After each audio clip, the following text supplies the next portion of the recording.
அனைவருக்கும் வணக்கம். ஸ்ரீராம ஜெயம்.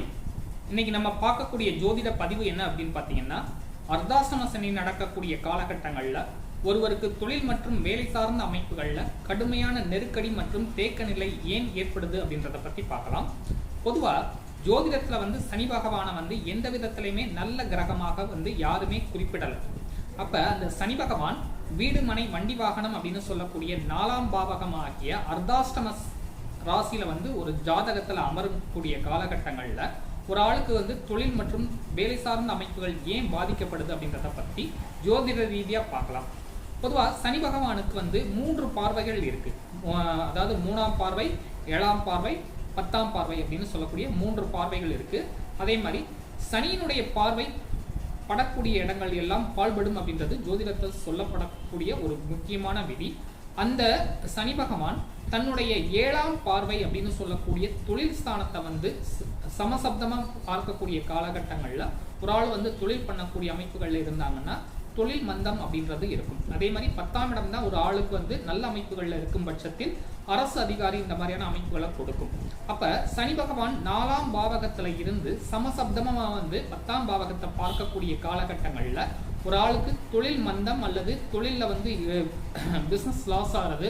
அதே மாதிரி அரசு அதிகாரியாகவே இருந்தாலும் ஏசிக்கு கீழே போய் உட்கார்ந்துட்டு கையெழுத்து போட்டுட்டு வேலையை சம்பளத்தை வாங்கிட்டு வர முடியாது.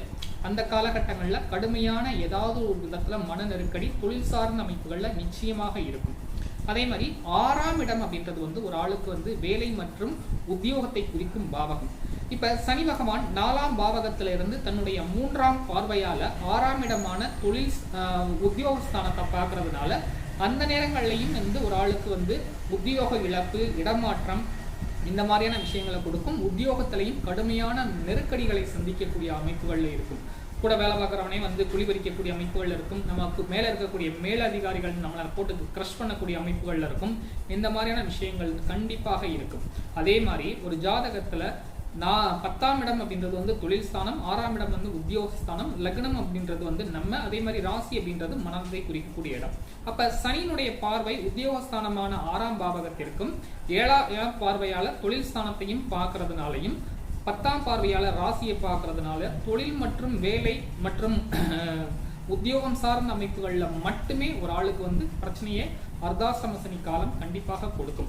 இதுல சுயஜாதக அமைப்பு ஒரு வீக்காக இருக்கும் பட்சத்தில் அர்த்தாஷ்டம சனி வருது அல்லது அந்த நேரங்கள்ல நம்மளுக்கு ஒரு அவயோக தசை நடைமுறையில இருக்கின்ற பட்சத்துல தொழில நஷ்டமாகிறது, வேலையை திடீர்னு நேற்று வரைக்கும் 1 லட்ச ரூபாய் சம்பளம் வாங்கிட்டு இருப்பான், இன்னைக்கு காலையில போனமே உனக்கு வேலை போயிடுச்சுப்பா, நீ வீட்டுக்கு போ அப்படின்ட்டு சொல்லக்கூடிய அமைப்புகள்லாம் இந்த அர்த்தாஷ்டம சனி காலகட்டங்கள்ல நடக்கும். இப்ப கொரோனா காலகட்டங்கள்ல நிறைய பேர் சாப்பாட்டுக்கே கஷ்டப்பட்டாங்கன்றது நம்மளுக்கு தெரியும்.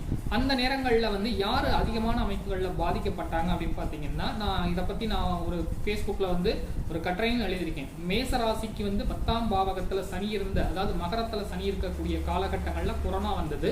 அந்த நேரங்கள்ல நிறைய பேருக்கு குறிப்பா மேசராசிக்காரங்களுக்கு வேலை இல்லாத அமைப்புகள் இருந்துச்சு. அதே மாதிரி துளாராசிக்காரர்களும் ரொம்ப பாதிக்கப்பட்டாங்க.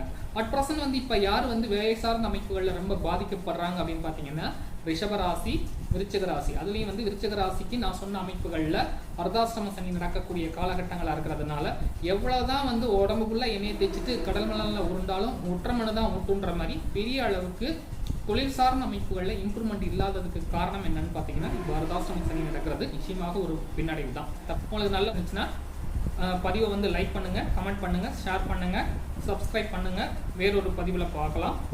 ஓம் நம சிவாய. நன்றி, வணக்கம்.